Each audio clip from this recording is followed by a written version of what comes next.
presentation today will look at evidence for climate change based upon a selection of key markers as shown in the yellow box, including sea ice positions, ice cores, paintings and diaries.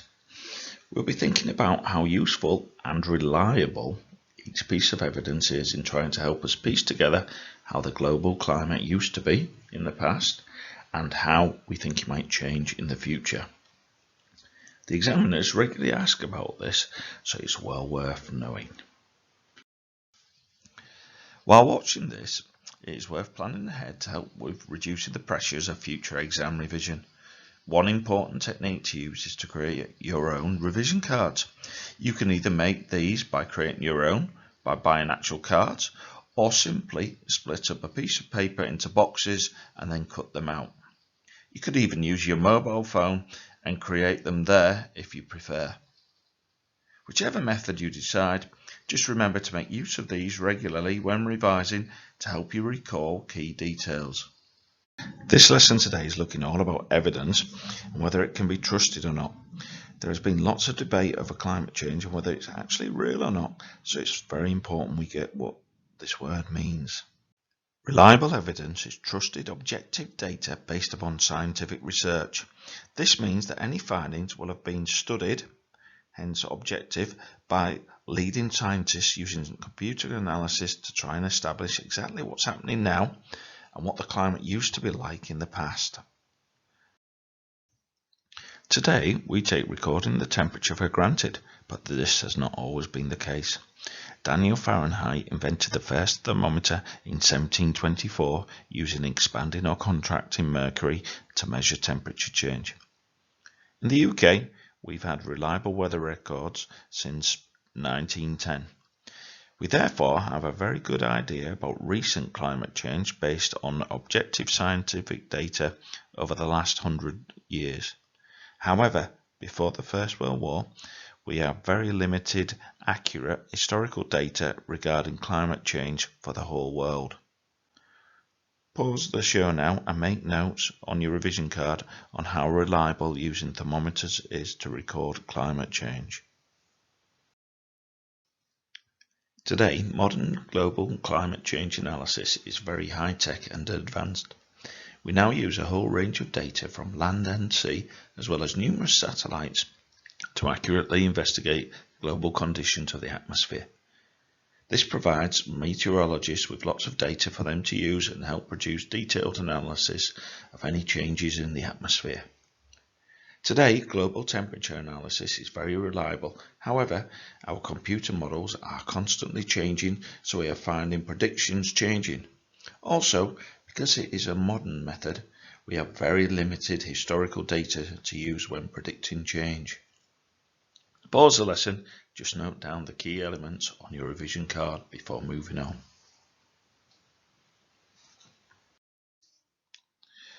When the snow falls, it traps pollen and water molecules on it as it's compressed into ice. In Antarctica, the ice sheet is over 5 kilometers thick, so we have the potential for evidence to go back over 800,000 years.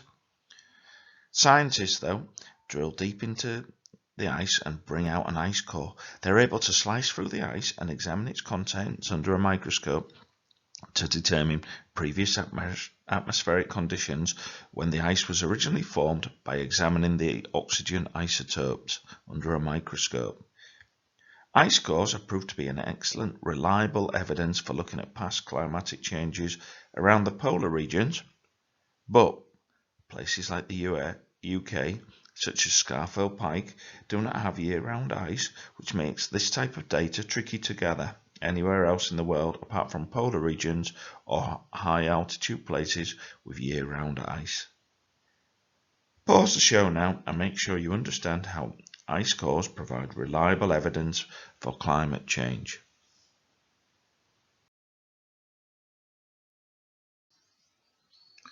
Scientists look at key geographical markers to see how they are changing. In the old days, they used cameras and tape measures to assess changes, but these days they make use of advanced technology from satellites to track ice sheets and glacier thickness and size.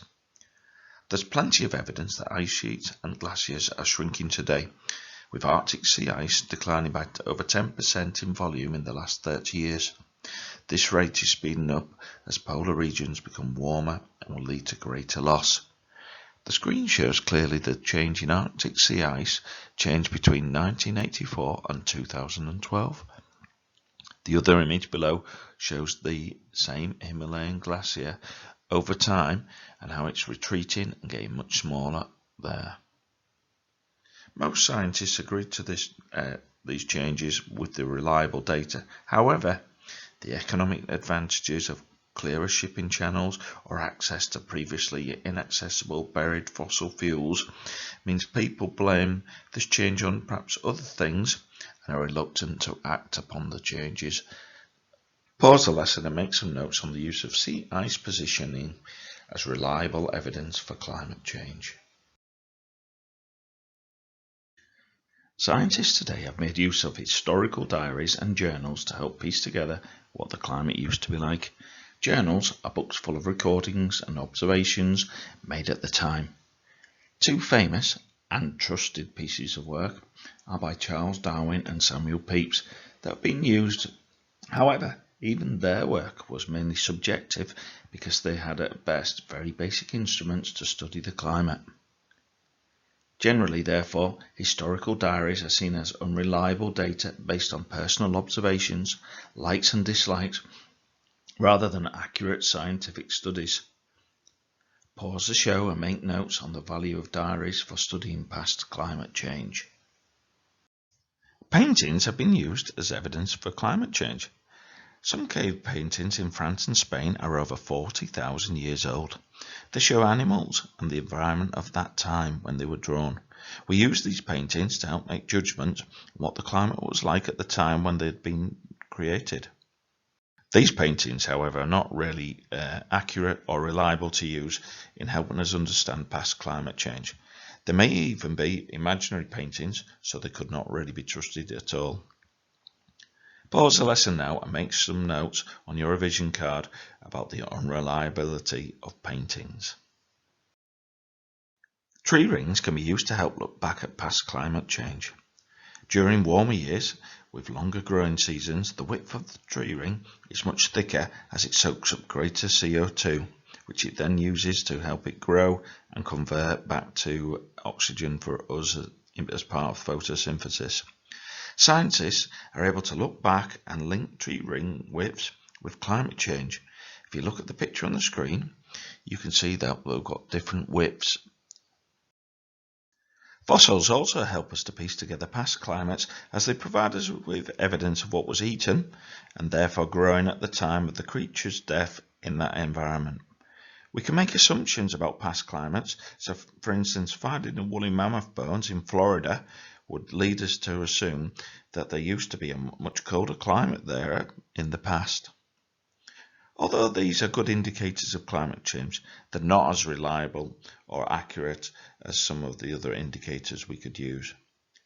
Pause the show and make some notes on the reliability of these pieces of evidence for climate change. On the screen here we have a few more questions that you'll be doing at the end of the presentation by yourself, because they require some time and thought. So A says, discuss how reliable data on atmospheric carbon dioxide collected from ice cores is as evidence for climate change. The key to this is to think about the reliability, as we've talked about before, and how they help, and think about what's good and not so good about using ice cores for evidence.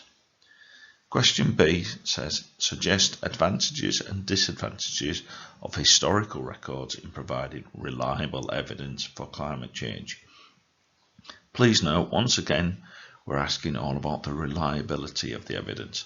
So you need to say really what's good or bad, the advantages and disadvantages, etc. It would be well worth you remembering the exam technique of bugging your questions. So box any keywords such as like discuss or suggest, advantage, disadvantage, etc. Underline the key terms that you need to think exactly about when answering these questions.